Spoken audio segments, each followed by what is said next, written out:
Just a quick special report. The next Secretary General has been decided at the United Nations, and Luke Vargas is on the line with us from the UN. He's Talk Media News' UN reporter. This is not our news report for the day. This is just a quick hit.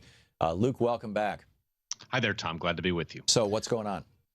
Portugal's Antonio Guterres appears to have been selected to be the next Secretary General of the United Nations. This is quite a surprise. The two things we had been hearing throughout this long nominating process was that Russia was insisting that this position go to someone from Eastern Europe, sort of in accordance with this informal shuffling around of geographic regions. Having done Africa and Asia in the past, it was apparently Eastern Europe's time to get this position.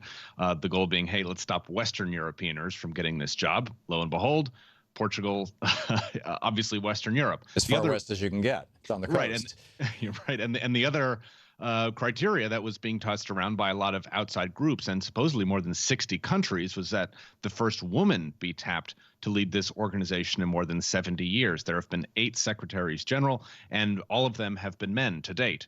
There has been mixed opinions about Guterres, though the Security Council, which actually held the vote this morning, there was not a single vote of the 15 against him. So obviously in that room, a lot of support. But, I just did an interview with a group that is very, very opposed to this and have been lobbying for a woman. They cited the position of Secretary General as being the last glass ceiling internationally. They said it's unfair to women to have backroom deals deciding this post again, and said it was an outrage that these female candidates had been overlooked.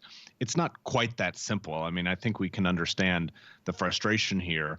At the same time, some of the women, who are sort of positioned here at the top, one of them, Irina Bakova from Bulgaria, was tossed around or considered by many to be sort of the leading female candidate for a long time, but was probably going to get a U.S. veto in the end. She had ties to the Communist Party in the country and other things which sort of would disqualify her in the American position. So they were not perfect candidates. And when pressed about this, the UK ambassador, Matthew Rycroft, told journalists just a few moments ago that, look, we applaud the fact there were so many women candidates here, but ultimately it was about the best leadership possible. And we believe Guterres was that candidate. Yeah.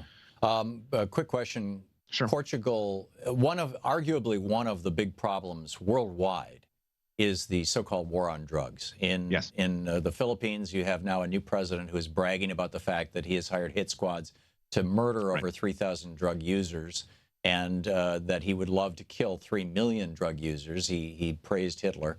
You've got drug wars going on in Central and South America, Central America, and arguably across the United States. You've got drug problems, from Russia all the way to England. I mean, this is a problem all around the world, and it's not a problem of drugs. It's a problem of the way that we've approached it. Portugal legalized all drugs in 2001, or not legalized, but decriminalized, stopped, and made it a health problem rather than a legal problem.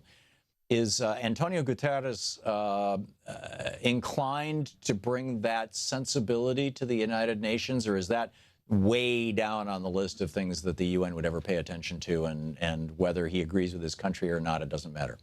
I think the result, the outcome of this will probably be somewhere in the middle.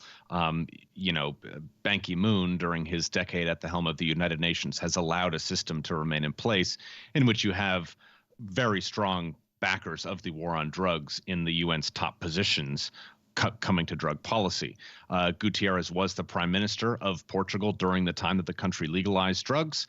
That's a strong indication that it's an issue that matters a lot to him, and I would expect at least incremental change at the leadership position on the issue within the United Nations.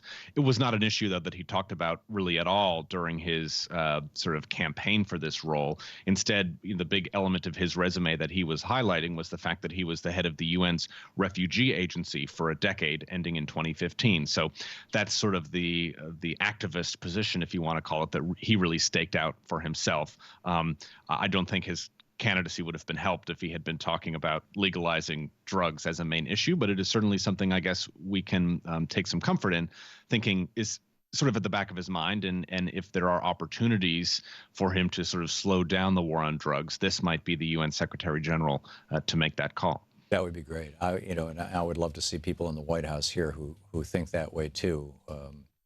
Scheduling keeping pot as Schedule 1 and putting kratom on the schedule is not a good sign Sure. for the direction that this country is going in. Well, we know the U.S. backed this candidate. That we had the U.S., like the 4 other members of the Security Council with a veto, could have nixed this candidate just like any of the others. Today was the first day where, and these were informal straw polls, secret ballots, but it was the first day where the 10 members of the Security Council who don't have the veto had white ballots, and the P5, as they're known, had red ballots. And no red ballots came in with an objection to Guterres today. So does it now go to the entire body, or is it a done deal?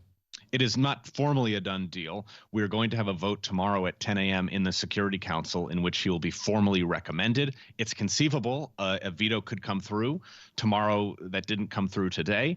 That seems unlikely to me, though it's conceivable that Russia could sink Guterres if they really don't get enough in a horse trade. What we're sort of expecting here is that Russia may have dropped their potential veto of a Western European candidate in exchange for getting one of the Eastern European candidates as the Deputy Secretary General. So sort of making the Vice President of the UN someone from Eastern Europe. There are a lot of good candidates for that position. The Serbian foreign minister, the Slovakian foreign minister, all were they were tied for second in this voting process.